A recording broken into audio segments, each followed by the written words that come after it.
And we are live. Welcome to MLB Live Before Lock. It is Thursday, September 22nd. I am Josh Engleman. I'm joined by Adam Scherer. We are brought to you by Odds Shopper.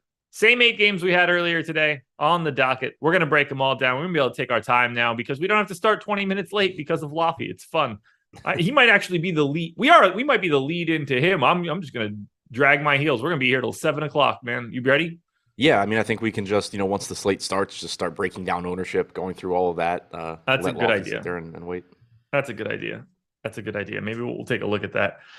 Before we get started, hit that like button, subscribe to the channel, hit the notification bell so you know when everything goes live. Follow us both on Twitter, too, if you want. Handles are on the screen. If you're not watching, turn your phone on.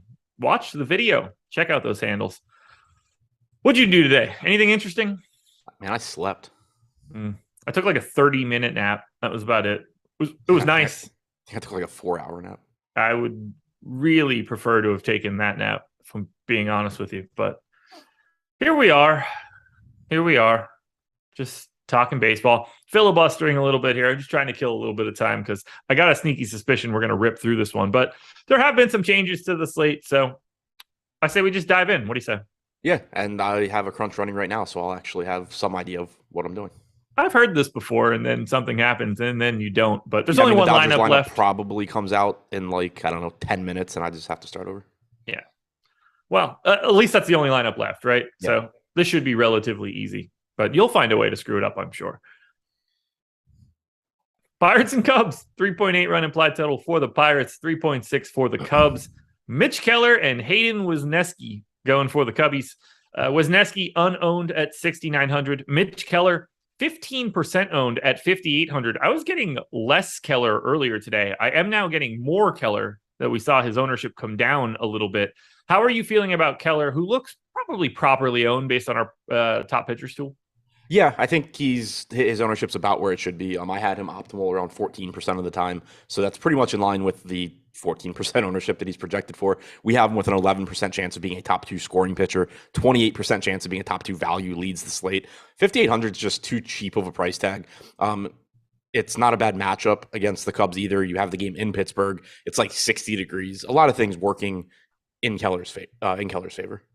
Yeah, I think he just looks like the most reasonable paydown option today. That's because I've got the Cubs at a 27% K rate. This is a dream strikeout matchup for anybody, even if you're Mitch Keller and you're not exactly a strikeout guy. Yeah, and he hasn't been bad from a run prevention standpoint this year. 4.1, I think. Actually 3.97 xFIP, even better than I was remembering. 19.5% strikeout percentage. He's been solid from an actual pitching standpoint, and then this matchup should help him, just pick up more strikeouts as well.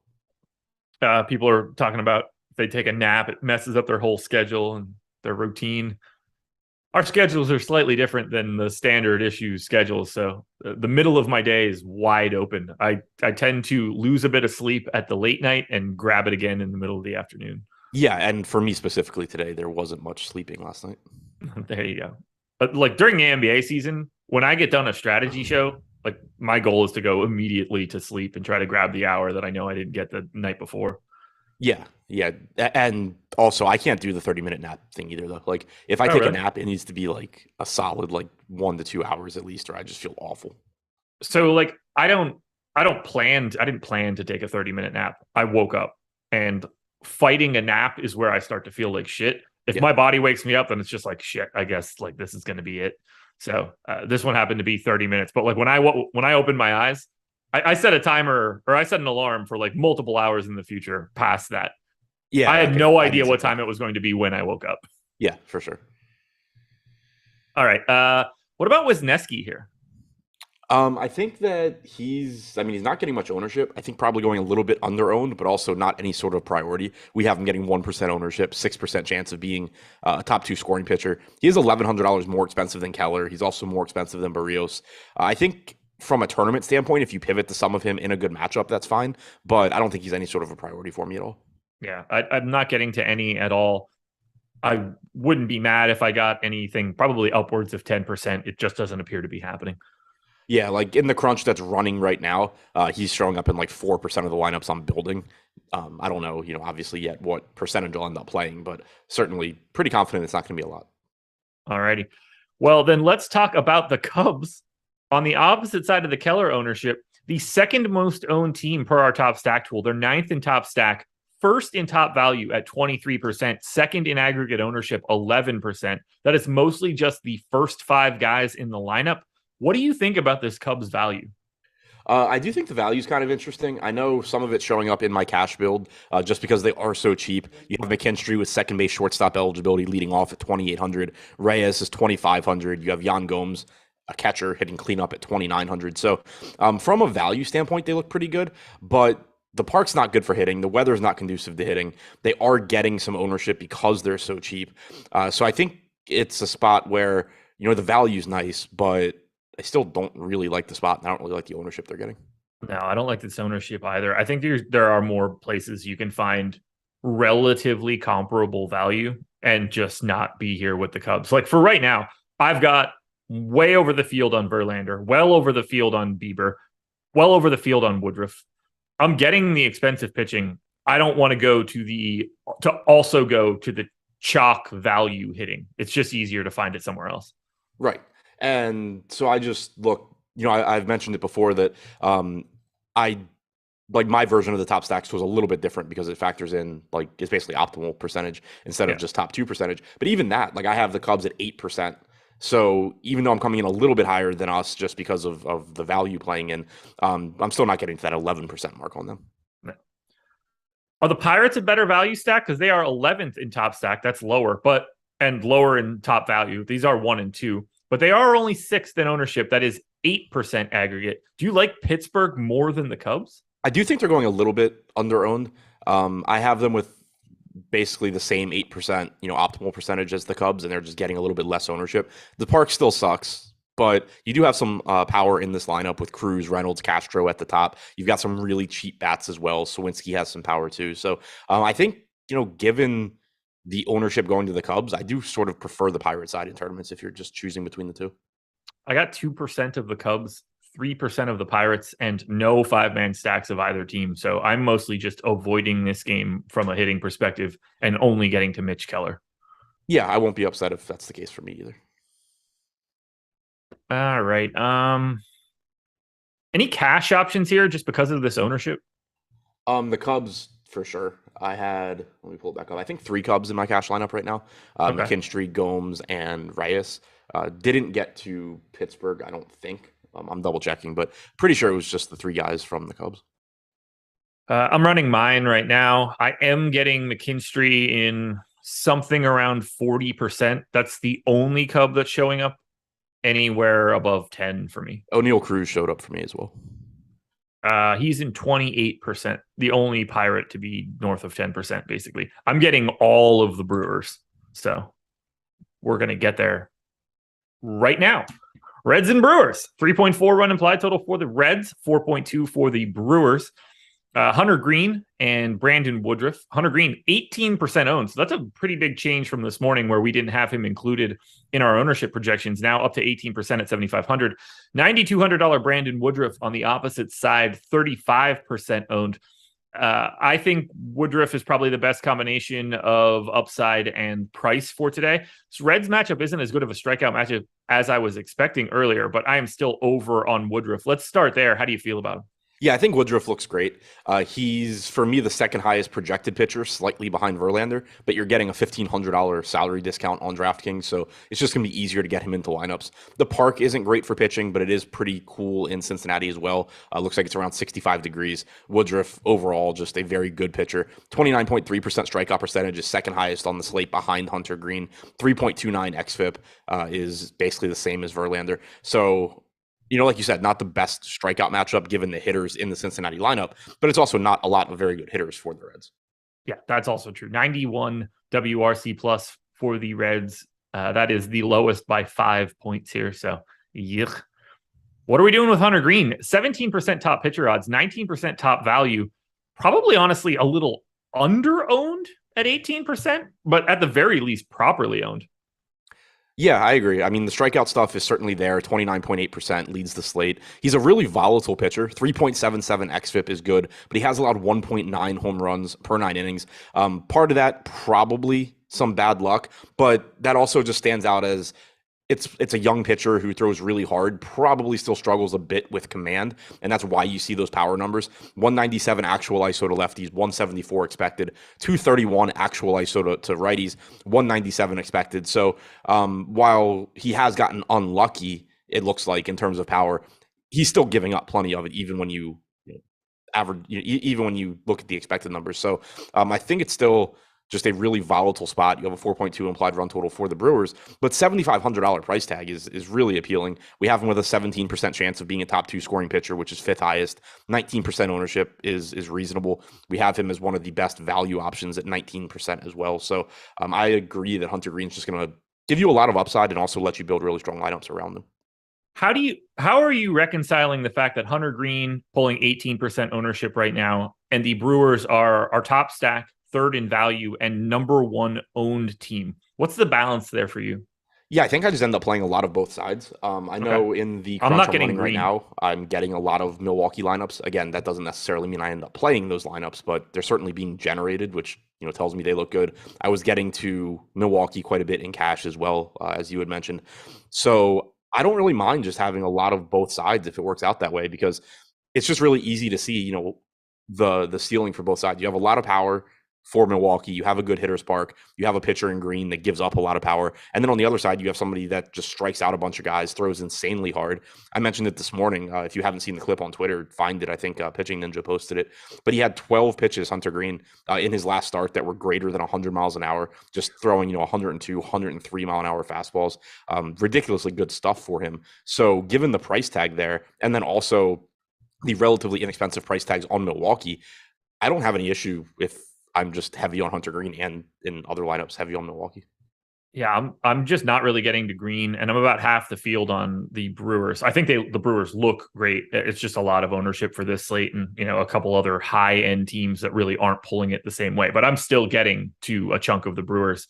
Yeah, I have Max Keller projected ahead of Hunter Green, so that's and Barrios basically projected the same as Green. So both of those guys are really causing problems for me. Okay, so I have Green about 1.5 ahead of Barrios. Okay. I got 3/10 Freed about the same. I have Freed by a point there. I'm also not getting to Freed, so that shouldn't be all that surprising. Yeah.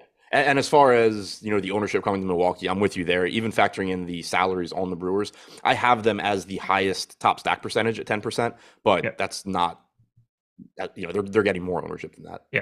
Now, this is the cash team. I'm getting 4 or 5 Brewers and everything that I'm running. I got 3 plus Woodruff. 96% Tellez, 80% Renfro, 48% Narvaez, 42% Adames, 41% Wong. So, 3 at a minimum. Yeah, I got to Peterson at 2,400. Don't see him just quickly, but I could also just be missing that. Weird game. What about the Reds on the opposite side? Terrible stack and not the best value. Seems pretty easy to not want to roster them against Brandon Woodruff. Yeah, I mean, I have them going slightly under owned, but I also have them as tied with a couple other teams for the lowest chances of success on the slate. So a team that I probably won't get to too much of. Clearly not a spot against Woodruff that I really want to target. Big conversation going on about Primanti's Brothers sandwiches in Pittsburgh and other potato things on a sandwich. Overrated to me. Have you ever been? Once, I think. I'm not positive. Okay. I think. It wasn't in Pittsburgh, but it was in Pennsylvania. I don't remember if it... I think it was. I know it was like I was staying at a hotel, and there was one nearby, I believe. So I went. If I can remember who the Pitt Tyler Palco was the Pitt quarterback in 2005. I spent a lot of time in Pittsburgh when I was in college. Just had a lot of friends that went to like Pitt or Duquesne or Robert Morris. So I went out like basically once a month for 3 or 4 years. Tyler Palco was in Primanti Brothers ordering a sandwich the first time that I went there. And I realized that I thought that he sucked at football, and I thought that the sandwich sucked too. So I was like, oh, this place is perfect. I kept my mouth shut though, even though I was kind of wrecked. Yeah, anything else for Reds Brewers? Nope. The better place to go in Pittsburgh if you wanted food, which I believe is now closed. It's called the O. It's not like a joke or anything here. You would get French fries, and you got like a 5-pound bag of fries as you're serving. It was like a never-ending supply of French fries was the way that they were provided to you as like a normal order. Just complete insanity. So Delicious. like Five Guys? No, like so much more than that. Okay. I wouldn't even know how to describe it. The level, like the order was just that massive. If anybody here went to Pitt or was in Pittsburgh regularly and went to the O, vouch for me here. Schedule for the rest of the day. This is pretty easy to do. Coming up after this, I don't know, call it 6:30, NFL Deeper Dive, talking Thursday Night Football. And then NFL Live before lock will start at like 7:20 or something around there. But we're going to do basically 2 straight hours of NFL coverage. And then MLB projections are free for you tonight. DMB Brian. Yep, the 0-1 Forbes. Absolutely. There were a couple other really interesting bars right around the corner from that spot where I made real poor decisions. That was a good old time. Oh, $5 pizza at the O. See, I never got any O pizza. Just because of where my friends lived, we would inevitably walk past a couple different spots in Pittsburgh for additional pizza. Antunes, Say Cheese. Wish I could remember the other place too. Antunes is what I remember the most in my head, though. Anyway, nobody cares about what food I ate in 2005 in Pittsburgh. I'm really just hungry now. I'm starving. I'm very excited that I will have dinner for me when I'm done this show. Rays and Blue Jays, 3.8 run implied total for the Rays, 3.9 for the Jays. Ryan Yarbrough as the long man for Tampa. Jose Barrios going for the Blue Jays at a crisp 6,600. Probably properly owned at 14% there. Yarbrough getting no ownership. Is Yarbrough slightly more interesting here? I didn't really get to any of him. I do think that he's sort of interesting just because he's so inexpensive at 5,400, but it's still a brutal matchup against Toronto. And you do have quality, cheap enough pitching, not as cheap as Yarbrough, but Barrios, say what you want about him. 6,600 is a very reasonable price tag. You have Green at 7,500. You have Keller $400 more expensive than Yarbrough. So I don't think it's really necessary, even though I do think that he's probably a little bit underpriced. Yeah, I actually have him projected so poorly that I would never get to him. I was a little surprised to see our top pitcher odds on him too. But what about Barrios? This is a really weird guy. Like, he projects really well for me, but I don't necessarily know if he's still the guy that Seamer's showing. Yeah, I mean, he's certainly not having a great year. I just finished my crunch. So if the slate started right now with the current ownership that we have, I would be getting to about 15% Barrios, so pretty much in line with what the field's doing there. Just seems like another spot where, I don't think he's a great pitcher. He's certainly not having a good year. He's only struck out about 20% of hitters. He's had power issues. He has a 4.2 xFIP, but he does get a favorable park to pitch in here. Pitching in Tropicana certainly better than pitching in the Rogers Center. 165 expected ISO to righties this year. Lefties have really done him in with a 221 expected ISO, but there's not a lot of left-handed power in this lineup that he should have issues with. There are plenty of left-handed bats, just not guys that have a ton of power. So I think all in all, it sets up as a pretty good spot for him. And like I said, I'm pretty much just neutral on him. I think it's interesting that the Rays implied total is 3.8. I realize it is a pitcher's park, but that's still giving some respect to Barrios there. And it makes me feel at least a little bit better. That said, I am under the mark on Barrios. Oh boy. David, are you angry that David Neiman said that In-N-Out is overrated? No, still haven't been there since this morning, but I am angry at how much Pirates I'm getting to. Ooh, interesting. I just want to let oh, sorry. I think I said the name wrong. Devin, you are wrong that In-N-Out is overrated. It is delicious. Delicious. Properly rated. I don't want to say that it's underrated by any means, but it is properly rated. That's a great burger. All right, let's talk bats. And I'd say I don't know which team to pick here. One's a bad top stack, but a better value. The other is the opposite side. They're owned the exact same, 4.8% on both sides. So give me the team that you think you're going to get to more. Between Toronto and Tampa? Yes. No, I was going to Dodgers, Diamondbacks. I couldn't remember where we were. So right now I'm getting like 8% Toronto. I'm getting like 4% Tampa. So I think I'll get to more Toronto, which I'm fine with. Obviously they're not getting that much ownership. It's not a great park, but it is a lot of really good hitters. I like getting to them in tournaments just because they're only projected for about 5% ownership.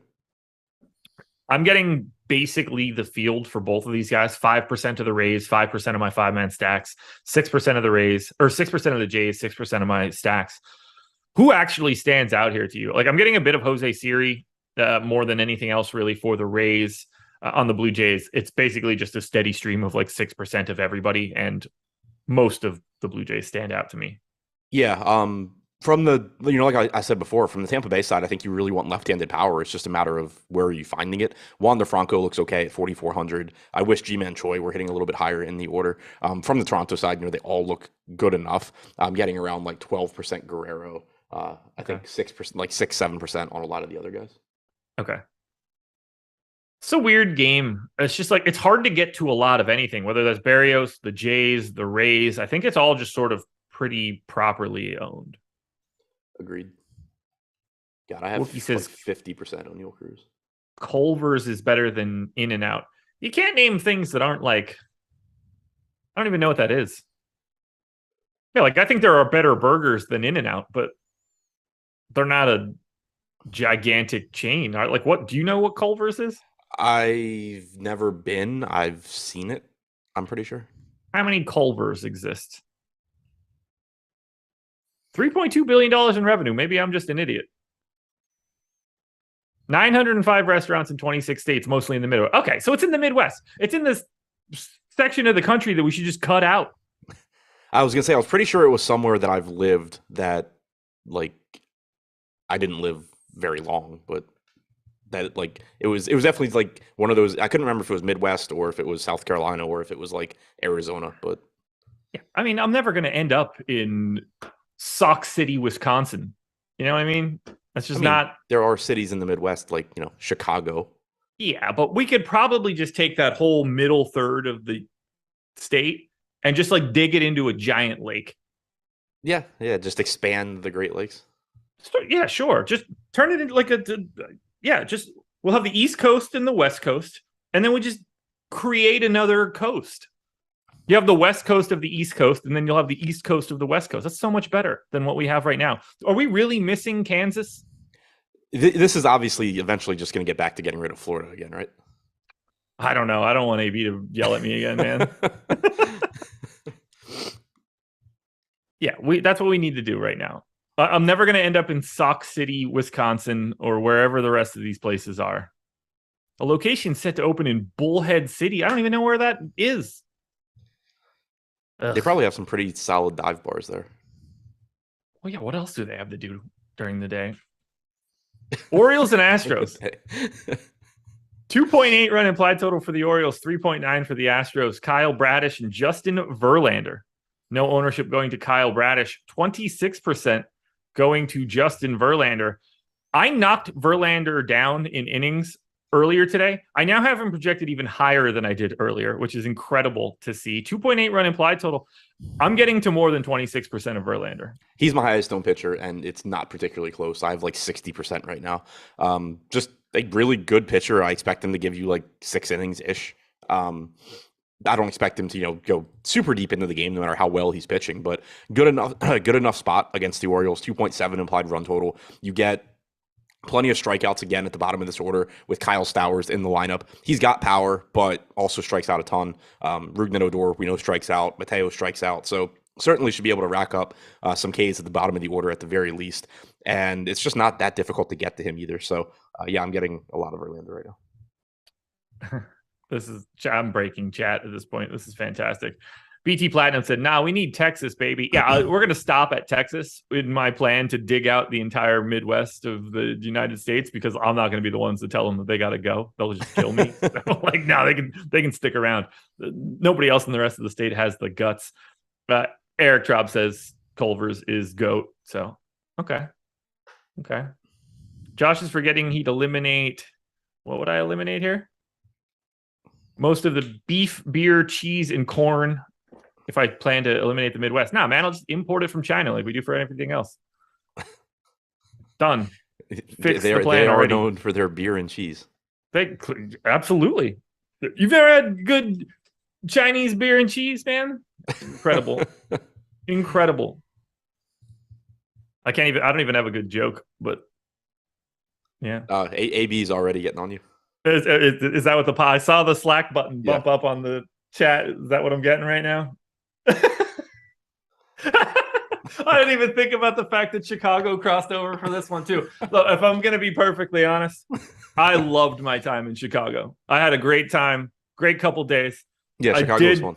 I did defile it with my my puking on the streets, but that's fine. I'm totally okay with that. Yeah, my only knock on Chicago was the fact that like buildings don't believe in air conditioning. I mean, Georgia can go too, AB. Georgia can go too. Oh man, that's so much fun. There's something really special about that. I didn't even catch the Chicago part. I'm so happy he's listening.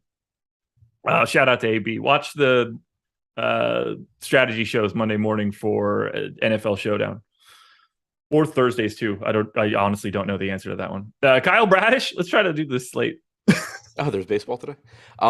Yeah, I don't have any interest in Bradish. I mean, 6,100 is cheap. I think he's a fine, like real life pitcher, but certainly not a spot that I'm really looking to get to him against Houston. 21% strikeout percentage, 4.08 xFIP this year. Again, just fine numbers, but does give up power to righties in particular. 1.42 home runs per 9 overall this year. I mentioned it this morning. I don't really know what the reason is, because typically when you see a right-handed pitcher do a really good job limiting power to lefties, it's because they have like a really good changeup, really good curveball. He's only thrown his changeup 16% of the time and his curveball 15% of the time, but he's allowed a sub 100 actual ISO and expected ISO to lefties this year. That shouldn't deter you from rostering Yordan Alvarez and Kyle Tucker because they're so good, but it does just kind of stand out as interesting. He's had issues with right-handed power, though. 188 expected ISO, 201 actual ISO. You do get the kind of just the opposite of the Crawford boxes in Baltimore. Now you have, the 380-foot wall in left field. So it does downplay that right-handed power a bit. Houston, only a 3.8 implied run total. I am not getting too much of them. They are popular. I think that there is upside there, but there's this team that I'm not really getting to because of the ownership. You going to get to your Orioles today? Nope. Yeah, I have 1%. I'm also not getting to the Astros. No, me neither. I have like 0.5% Baltimore and 2% Houston. Yeah. Milwaukee's the popular team that I'm getting to. I'm getting to some Yankees. I'm getting to Cleveland. Houston's like one of the teams that I'm kind of just not getting to. Them and the Cubs, as far as I'm getting to the Diamondbacks as the value stack, which I hate, but yeah, I mean, I can't say much since mine's Pittsburgh. Yeah. So what do you think about the ownership going to the Astros? Seems about right, just maybe a little high.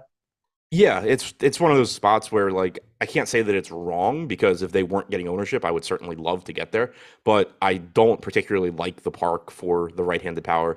And then, again, they're relatively expensive. They're getting ownership. I think they mostly deserve it, but they're just a team that, I'm not getting to as much. Okay. Trying to save myself here just in case I ever bump into AB in real life. Any cash options from Houston? Just I'm seeing their double-digit ownership. I don't remember seeing any of their names popping up for me. No, I don't have it. No, I mean, yeah, cash for me is pretty much Chicago, Cruz, and Milwaukee. So I've got Jose Ramirez and everything, but that's probably not all that surprising either. Like, he is a guy that shows up in those types of things. Yeah. All right. I don't have anything else for Orioles or Astros. So we are moving along at the right place. I took us on a bit of a detour just to try to kill some time, and it seems to have worked. So let's talk a little bit about Odds Shopper, sponsor of this show. It's the easiest thing that I'll ever talk about on anything that we do, because it's just an obvious tool that people should put in their arsenal. If you're into sports betting, you should be using it to shop around for bets. That's just unquestioned. That's what you should do. You don't ever want to leave a better line on the table if it's out there for you. If you're not into sports betting, that's fine. You still want to know these things for prepping for DFS. But really, the thing that we have that is, in my opinion, the best of anything is the player props page on Odds Shopper, because we're giving you expected ROI, expected win rate, the hold on the bets. We're giving you all of this information, and you can immediately get to all of those bets. So like for right now, we have everything sorted for NFL props, for NFL player props, sorted by best ROI. You can get 7% ROI on George Pickens right now if you want to take the under 2.5. You can take an under on Saquon Barkley's rushing yards. We have that at a 7% expected ROI. You can take that right now. It's all right here, and it's all free. We'd like you to sign up with an email address. That would be helpful for us, but there is no cost associated to what you see here. Take advantage of it, guys. Go to oddshopper.com and please use it. Do you have a dog in the fight of where is the best barbecue? No. I agree. I don't have it either. It's weird to me when people take a stand. It's all fantastic. Yeah. I mean, I never made it to Kansas City when I lived in St. Louis. Heard great things. Had good barbecue in St. Louis. I've had it in Georgia, like on the way to Florida. Haven't had Texas barbecue. Haven't had Carolina barbecue in Carolina, I don't think. I'm sure I've had it, places. But yeah, no, it's all just different and good. Yeah. Slow cook meat, so it breaks down and has like a gelatin. I'm in for all of it. All barbecue is great barbecue. In a similar way that like all pizza is good Except for pizza. It's not really and pizza. Whatever the hell else we had in Chicago. The pizza that we had that last place was solid, but that was just like run-of-the-mill pizza. That was just that was good. Normal pizza. Yeah, I was Detroit style pizza. Exceptional. Was not a fan of the crust. No, wasn't great. Wasn't great. But yeah, barbecue is just good everywhere. If you're taking a stand, you just need to eat more barbecue because it's all delicious. Yep. There's the Dodgers lineup. There it is. Phillies and Braves. 3.5 run implied total for the Phillies, 4.1 for the Braves. Ranger Suarez and Max Fried. Suarez 7% owned, Max Fried 18% owned. I'm not really getting to either one of these guys. Fried might actually be a tad over-owned. I think Suarez might actually be a little bit under-owned, but at the same time, I don't see either one of these guys standing out as much as the guys that I am getting to. Yeah, I'm actually getting to more Suarez than Fried, which surprises me. I didn't think I'd end up going that route, but at 7,200 and just not getting much ownership, he does make some sense. I don't like the matchup against the Braves. Obviously, it's a really, really dangerous spot. But, again, just not really getting much ownership. 20% strikeout percentage, 123 expected ISO to righties this year. He helps to, just sort of offset ownership if you're playing a team like Milwaukee or Cleveland, like one of the more popular offenses. I think Suarez makes some sense. And then on the other side for Fried, getting around 8%. I think that he is going a little bit over-owned. He's a good pitcher, not the same sort of strikeout stuff as some of the other guys on the slate, but his price tag also came down to 8,300. So it's another spot sort of similar to like Houston for me, where I don't think there's anything wrong with playing him. I don't think his ownership is like wildly over-owned or anything. I'm just not getting to that much. I'm about to get my reply, I think, from AB. Which is going to be good. I'm really surprised, honestly, that I'm not getting to, honestly, more of Suarez. I didn't think the 7% would matter all that much, and he projects pretty well. I'm just not really getting to anything in that tier. I'm either going all the way down to Keller or I'm all the way at the top. Man, I actually do have to rerun stuff because Betts isn't in. Well, I'll let you work on that. But first, you got to talk about the Braves, who are second in top stack and 8th in ownership. Is this the most under-owned stack today? I have them being pretty much neutral because they are relatively expensive, and Suarez is pretty good at limiting power. 123 expected ISO to righties, sub 100 to lefties. So when you factor in the salary, I actually don't think they're that under-owned. I think they're a little bit under-owned, but I'm not really getting to them. I have 7%, so I'm slightly over that mark. Nothing too crazy, just like relatively neutral to Acuna, doubling up on Dansby Swanson. It feels like I have less than I do, but I don't. So I am over that number. I'm really surprised that I'm not getting to more Atlanta, just with the way the rest of this slate is breaking out. But are you getting to any Philly against Fried since you're not getting Fried? I don't think so. I'm double checking now. No, I mean, basically even with the field, like 2% Philly. He's just a really good real life pitcher. He's not somebody I really like to pick on. Overall this year, 23% strikeout percentage, 3.12 xFIP. Doesn't give up a lot of power. 113 expected ISO, 104 actual ISO to righties, sub 100 on both of those stats to lefties. So not a spot that I'm really looking to get much of. I don't have anything else on this one. Me neither. Got a lot here, so let's get into it. Yankees and Red Sox, 4.3 run implied total for the Yanks, 3.7 for the Red Sox. Jameson Taillon and Michael Wacha. Taillon, 10% owned. Wacha, no ownership. Do you want to like flip-flop that or split these guys or just really not have them at all? I'm not getting to much of either. Waka, I got none. Taillon, I got 7%. Okay. Yeah, like it seems like Wacha really shouldn't be owned based on the top pitcher tool. Taillon seems properly owned. I really don't have anything to read from those those numbers. Like everything seems about right. Yeah, neither one's a great strikeout pitcher. Neither one is a really bad pitcher from a run prevention standpoint. Waka, 20% strikeout, 20.3% strikeout percentage for both of these guys. 3.9 xFIP for Waka, 3.83 for Taillon. Relatively difficult matchups for both of them. Neither one just stands out to me. Well, let's talk about, I guess, the team that I'm getting to the most, at least at some point in time here. But I'll start you with the Yankees. 6th in top stack, 3rd in ownership. How do you want to handle these New York bats? So I am getting to them pretty close to the field. Aaron Judge, 0 for 14 in his career against Michael Wacha. Don't care. Certainly happy to get back to him at 6,500. Rizzo makes this lineup just deeper and look better. Harrison Bader gives you value as well. So I think the Yankees pretty much coming in around where they should be. I'm getting there. They offer a nice combination of value and upside.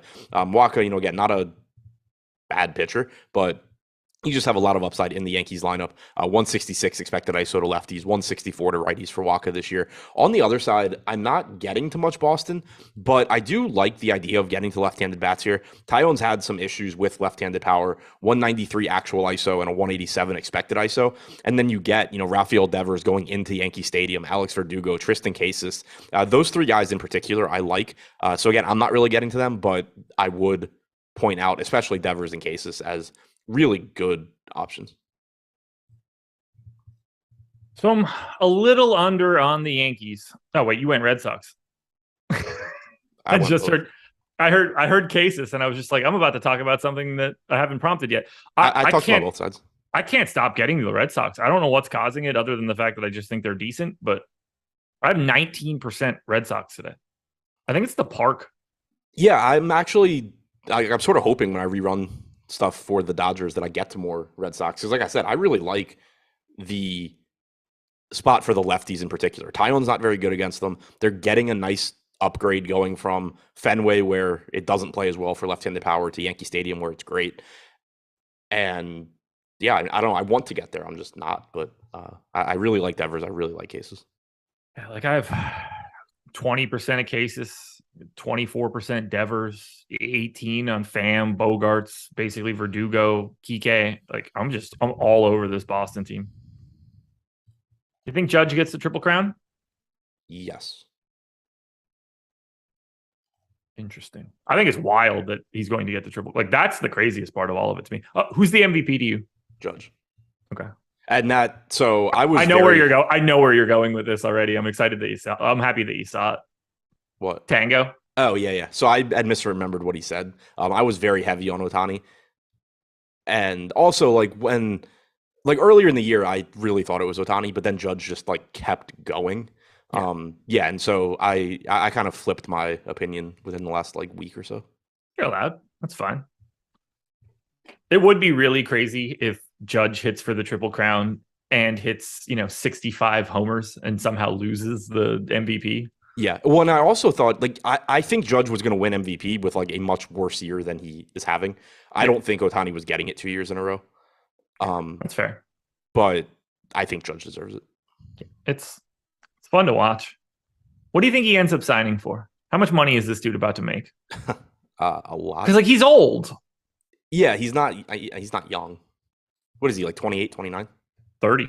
Really? Yeah. What do you remember what he turned down? No, but I mean a lot. 500, like Dean Bryan said, 500 million. That's that feels implausible to me. Not even close. High or low?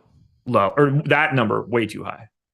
Yeah, I mean it's tough because obviously he's coming off of this season, but also does he really get a bigger contract than Bryce Harper got when he was 26 or whatever? That's what I mean. They're buying out too many years of bad. I think he's going to have some really staggering numbers here, and they might like his like annual value is going to look exceptional, but as a raw total, like he just can't get that at 30. Right, because you're not going to get a 15-year deal or something. And you also kind of like you need a couple other teams. Like the Dodgers probably aren't in the market, and you kind of want them to also help be like the pace car for some of this. I think the Giants are expected to make a pretty substantial move for him.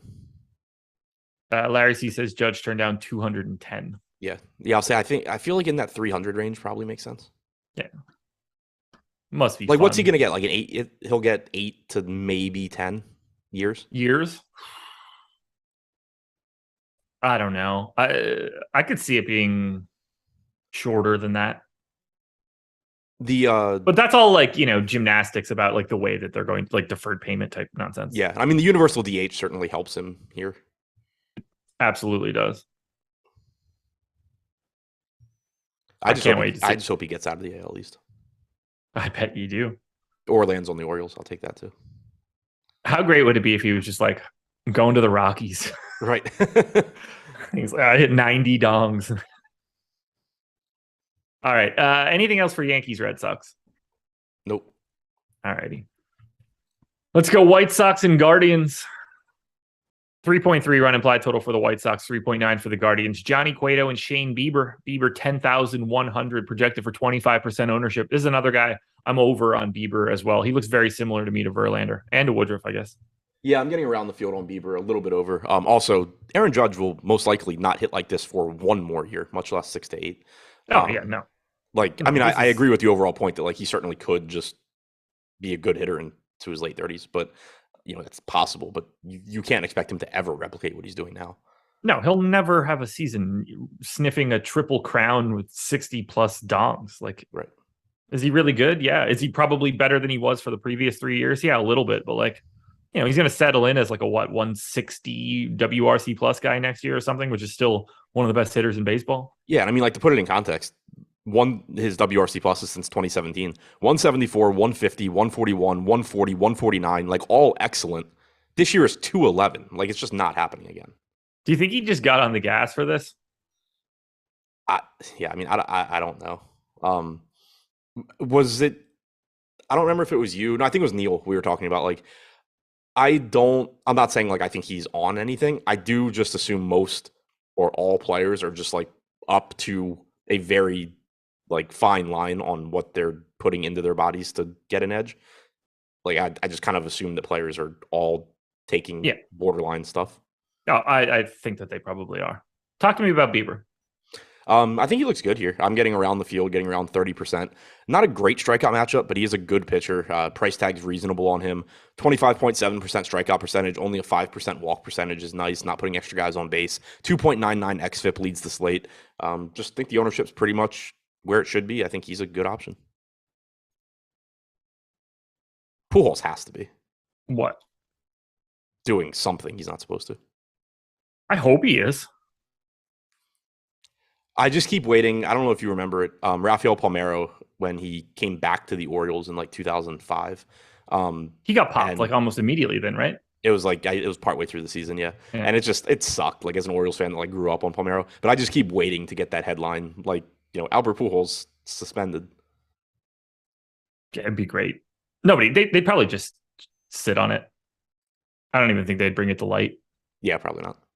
Especially now, like there's 2 weeks left in the season. Malakar says he's up to 2 years, showing 19 months. I'll give him credit for the 2 years. Who's the top stack on FanDuel today? Give me a second.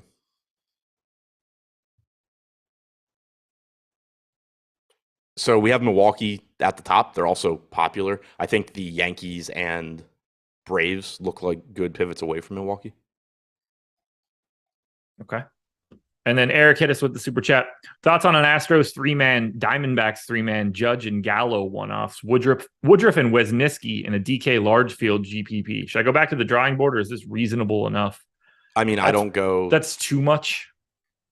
I don't go 3 and 3 stacks. Like I'm gonna the least I'm gonna do is 4-3. Yeah. I wouldn't be going 3-3. I wouldn't need 3 Diamondbacks and Wesniewski as well. That's probably a little bit too off the beaten path too, or more than it needs to be. All right, we're not going to talk about Cueto. Let's talk about the Guardians, 5th in top stack, 5th in ownership. This is another team I can't stop getting to. Yeah, I mean, I think Cueto is sort of average in terms of run prevention, 4.45 xFIP this year. He doesn't strike out a lot of guys, just kind of relies on deception.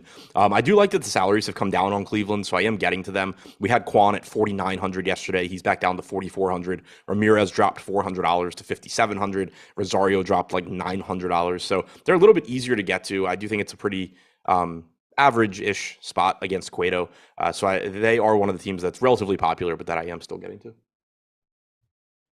Yeah, this is another one where it's just like they're just like the Red Sox. They're in everything that I'm doing, and it's really wild. So keep an eye on both of those teams. White Sox, not a team I'm getting to because I'm getting to so much Bieber. I'm not going to be able to get to the White Sox, but I'm okay with that. Yeah, same for me. Not getting to much Chicago at all. Had to sneeze, couldn't get it out of there any faster, and I was hoping you'd go more like one more sentence, but it was fine. All right, guys, before we get to that final game, oh, there's another sneeze there. It's happening. All right, we're good. Before we get to that final game, got to hit you with the promo code. That's MLB Live. One big word, 50% off your first week of any Stokastic Plus pass that you want. If you just want baseball, you can get our MLB Weekly Pass. If you want to see a little bit of everything, you could do that as well. Lets you check out everything behind the paywall. We got projections, ownership, lineup builder, Discord, and more. Tons of stuff back there. So go check it out. You got to be a new user, that's for sure. And then Fantasy Cruncher is an add-on. It's not included here, but you can add Fantasy Cruncher on in the future if you would like. It's just not a part of this weekly package. We don't have it like that. All righty, final game. The Dodgers and the Diamondbacks, 4.2 run implied total for the Dodgers. 2.9 for the Diamondbacks. Julio Urias and Zach Gallen. Gallen 3% owned at 8,800. Urias 23% owned at 9,700. I'm getting the same amount of both, right around 10%. How are you handling the pitching here? Yeah, I'm getting around 18% on Urias. Not getting to any Gallen. I am rerunning stuff now with no Mookie Betts in the lineup, so maybe that comes up a little bit. But definitely getting to more Urias than Gallen. A little bit less Urias than Woodruff, less than Bieber, less than Verlander for me. Urias is 4th for you of those top 4. That's what you're saying? Yes. Okay. I'm honestly a little surprised that I'm getting to 11% Gallen, but he's good. He should go deep in the game. It's just one of those things where, like, if it's working correctly, if Zach Gallen has a decent game, like, I think that works on a day like today at no ownership. Yeah, and he's a good pitcher. He's got a 26% strikeout percentage. That's behind Green, Woodruff, and Verlander on this slate. 3.41 xFIP. Just a really difficult matchup and not a great price point given the matchup. Are you able to talk Dodgers right now? This is a team that is 8th in top stack, 7th in ownership, and the lowest, or was the lowest value. Probably could potentially go up a little bit with no Mookie Betts, but not a team I'm getting to all that much. I was getting to them. Again, I don't know if I'll end up there now with no Betts. I know I had like 10 to 12% of him, but I was getting around 10% Dodgers. We have them projected around 6% aggregate ownership. Yeah. So I do think it's likely I'm over the field. Again, that could come down a little bit with no Betts, but I don't like the spot against Gallen, but I do just like getting to a really talented Dodgers team at not a ton of ownership.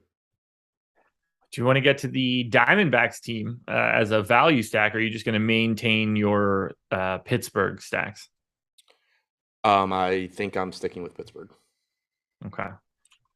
I should probably advocate at least a little bit here for the Diamondbacks. I'm looking now at what Kevin Isler just said about splits for Pujols this year. I'm going to hit you with this. Are you ready? Because I know you probably don't know it off the top of your head. Pujols has 123 plate appearances against lefties, 197 against righties. So nothing too crazy. What do you think Pujols's WRC plus is against lefties this season? I'm talking this season. 130. 214. That's a lot. 92 against righties.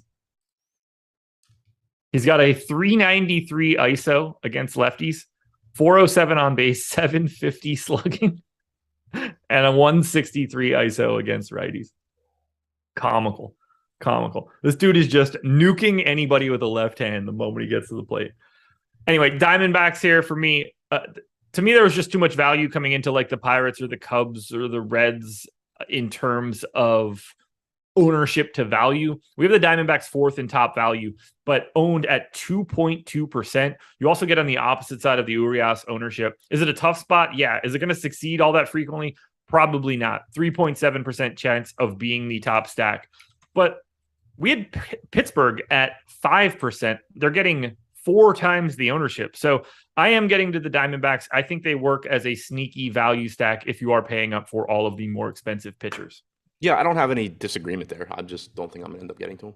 No, that's fair.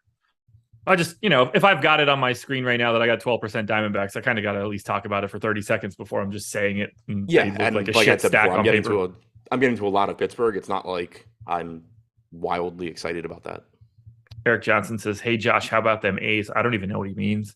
Yeah, I have no idea. They're not even on the slate, are they? Did they play this morning? I have no idea. No clue. Favorite pitchers? Verlander, Bieber, Woodruff.